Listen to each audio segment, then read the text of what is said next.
Hello, welcome to the next video on numerical on RL series circuit। ये AC fundamental और AC circuits में मेरा तीसरा video है। प्रीवियस दो वीडियो में मैंने AC फंडामेंटल्स के कुछ न्यूमेरिकल्स किए थे। आज के इस एग्जांपल में हम देखने जा रहे हैं RL सीरीज सर्किट को कैसे एनालाइज करें और उसके क्वांटिटीज कैसे कैलकुलेट करें। इसके साथ मैं कैलकुलेटर के ऑपरेशंस भी दिखाने जा रहा हूँ, वो भी देखिए। सो चलो नेक्स्ट पार्ट देखते हैं। ये प्रॉब्लम है 230 volt 50 hertz single phase AC supply is applied across a series combination of resistance of 10 ohm and inductance of 25 millihenry. Calculate impedance, current, voltage across each element, power factor, active, reactive and apparent power. एक 230 volt का supply है 50 hertz का single phase, जो 10 ohm और 25 ohm 25 ohm के 25 milli henry के inductance के across apply किया है सीरीज सर्किट के अक्रॉस। तो उसमें इंपीडेंस कैलकुलेट करना है, करंट कैलकुलेट करना है, हर एक के अक्रॉस वोल्टेज कितना आएगा वो कैलकुलेट करना है, पावर फैक्टर कैलकुलेट करना है, active reactive and apparent power calculate करना है। तो यहाँ पे देखते हैं कि गिवन डेटा क्या है। वोल्टेज 230 वोल्ट है, फ्रीक्वेंसी 50 हर्ट्ज है, रेजिस्टेंस 10 ओहम है और इंडक्टेंस जो है वो 25 मिली हेनरी है। तो सबसे पहले हमको इम्पीडेंस कैलकुलेट करना है। उसके पहले हम इसका डायग्राम देख लेते हैं। Okay, so just a minute. Okay, so यहाँ पे देख लीजिए, एक आरएल सीरीज सर्किट है जिसमें रेजिस्टेंस 10 ओहम का है, इंडक्टेंस 25 मिली हेनरी का है, voltage across resistance V R, voltage across inductance V L और अप्लाइड वोल्टेज कितना है 230 volt at 50 hertz. So resistance दिया है 10 ओहम, इंडक्टेंस दिया है 25 मिली हेनरी। तो देखो ये ओहम में है, इंपेडेंस भी ओहम में होता है, लेकिन यहाँ पे इंडक्टेंस जो है वो मिली हेनरी में दिया हुआ है। सो इसको इसका ओहमिक वैल्यू कैलकुलेट करना पड़ेगा। एल का ओहमिक वैल्यू क्या होता है? एक्सएल। एक्सएल मतलब inductive reactance. So inductive reactance कैसे मिलेगा? 2 pi F L. So 2 pi F is frequency 50 hertz और एल कितना दिया है 25 मिली हेनरी, मतलब 25 इंटू 10⁻³ अगर वो आपको कैलकुलेट करते हो तो 7.85। फिर इसका यूनिट क्या हो जाएगा? Ohm. So you have converted, हमने क्या कन्वर्ट किया? मिली हेनरी का ओहम में कन्वर्ट किया। नाउ जेड, जेड कैसे होता है? Z is equal to R plus J XL. ये इंडक्टिव रिएक्टेंस है इसलिए प्लस जे आता है, प्लस जे मतलब imaginary value. So resistance of 10 ohm, inductive reactance 7.85 है, सो वो आएगा 10 प्लस जे 7.85। सो सबसे पहले हम कैलकुलेशंस करके देखते हैं एक बार। तो देखो कैलकुलेटर पे ये कैसे कैलकुलेट करना है, एक्सेल से लेके पूरे कैलकुलेशंस करते हैं।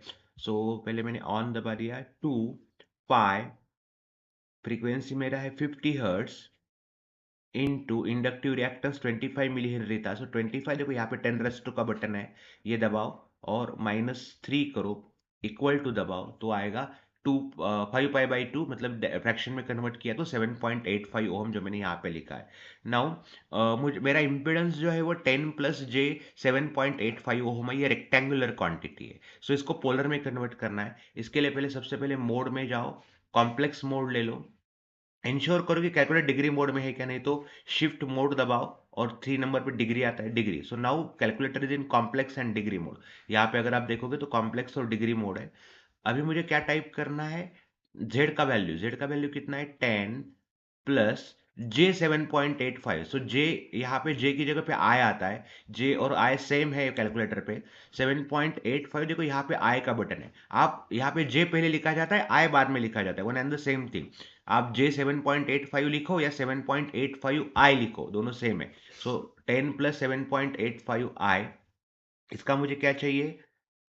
पोलर मोड चाहिए। सो पोलर मोड करने के लिए शिफ्ट CMPLX का बटन दबाओ, कॉम्प्लेक्स 2 नंबर का बटन दबाओ। सो उसमें आर थीटा चाहिए मुझे, आर थीटा 3 नंबर पे है। सो 3 नंबर का ऑप्शन ले लिया। सो 10 प्लस 7.85 आई आर थीटा। किसी किसी कैलकुलेटर में शिफ्ट दबाने के बाद प्लस के ऊपर आर थीटा आता है, वो देख लो जरा आपके कैलकुलेटर पे क्या फंक्शन है। इक्वल टू दबाओ तो देखो मैग्नीट्यूड आया 12.71 और इसका जो एंगल है, एंगल आया 38.13। So 38.13, so 12.71 at an angle of 38.13 degree ohm, ये है इम्पिडेंस का value. Now we will calculate the current. So current कैसे मिलता है? Current is equal to according to Ohm's law it is voltage divided by impedance.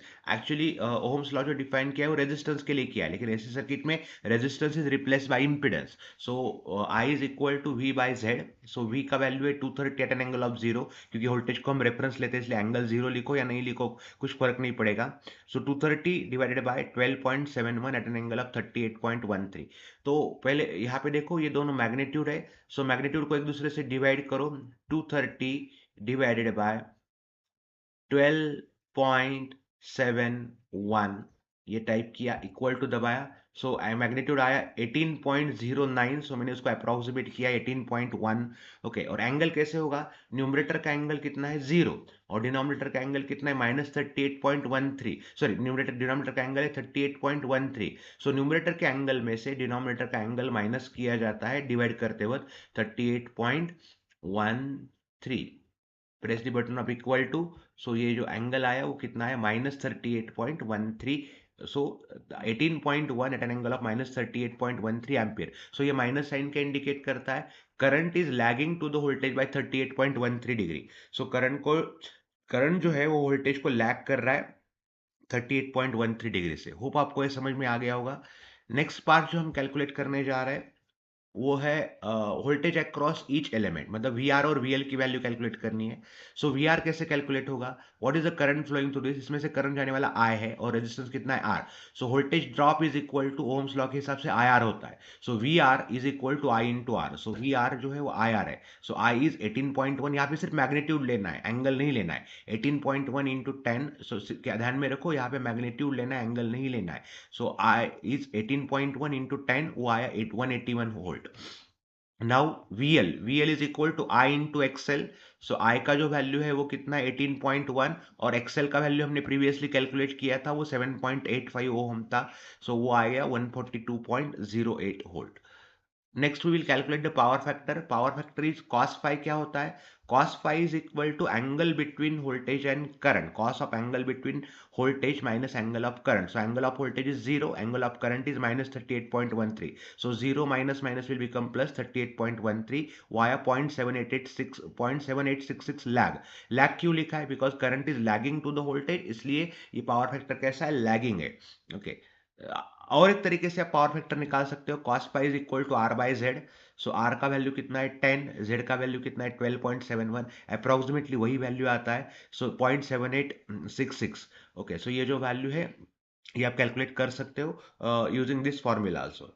Now we will see, अभी हमको निकालना है पावर, एक्टिव, रिएक्टिव और apparent power. So active power कैसे निकालते हैं? सिंगल फेज सर्किट में V I cos pi, voltage का मैग्नीट्यूड, करंट का मैग्नीट्यूड से यहाँ पे सिर्फ मैग्नीट्यूड लेना है। 230 इंटू 18.1 कॉस ऑफ 38.13, सो आया 3274.6 वैट। क्यू का वैल्यू जो है वो वी आई साइन फाई है। 230 into 18.1 sine 38.13 via 2750.4 VAR। Reactive power का जो यूनिट रहता है वो VAR। P is active power, Q is reactive power. Apparent power के फॉर्मूला में सिर्फ VI होता है। 230 इंटू 18.1 वाया 4.63 VA। इसको कैलकुलेट करने का और एक तरीका है, active power is equal to I square R भी होता है। सो आई स्क्वायर मीन 18.1 का स्क्वायर इंटू रेजिस्टेंस इज 10 ओम। सो आया 3276.1। थोड़ा सा इस दो आंसर्स में डिफरेंस आता है बिकॉज ऑफ फ्रैक्शन वैल्यू। यहाँ पे हमने कॉस 38.13 लेकिन आगे भी डिजिट्स थे वो हमने निगलेक्ट किए थे। सो थोड़ा सा आंसर्स में डिफरेंस आपको नजर आएगा, लेकिन वो ज़्यादा डिफरेंस नहीं है, 10% इज अलाउड।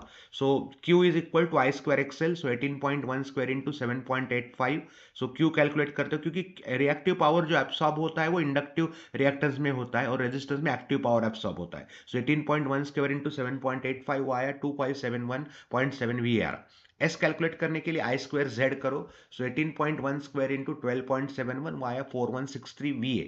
एपरेंट पावर का जो यूनिट रहता है वो भी है। सो इस तरीके से भी आप ये सारे कैलकुलेशन कर सकते हो। सो इस में हमने देखा कि आपको आर और एल दिया होगा, फ्रीक्वेंसी दी होगी, तो पहले एक्सएल कैलकुलेट करो, एक्सएल के ऊपर से इंपीडेंस कैलकुलेट करो, Z is equal to R plus J XL. Current calculate करने के लिए वोल्टेज डिवाइडेड बाय इंपीडेंस कर लो। Then calculate the voltage across resistance and voltage across inductance using the formula I R and I XL. उसके बाद power factor निकालने के लिए angle of voltage minus angle of current या cos pi is equal to R by Z से भी निकाल सकते हो। एक्टिव पावर निकालने के लिए V I cos phi use करो या I square R. Reactive power निकालने के लिए V I sine phi use करो या I square XL. Apparent power निकालने के लिए वी आई यूज करो या आई स्क्वायर जेड यूज करो। सो ये सारे फॉर्मूला से आप कर सकते हो। आपको ये समझ में आ गया होगा problem. Thank you. Don't stop your learning, kindly subscribe my channel and give your comment in the comment box. Thank you.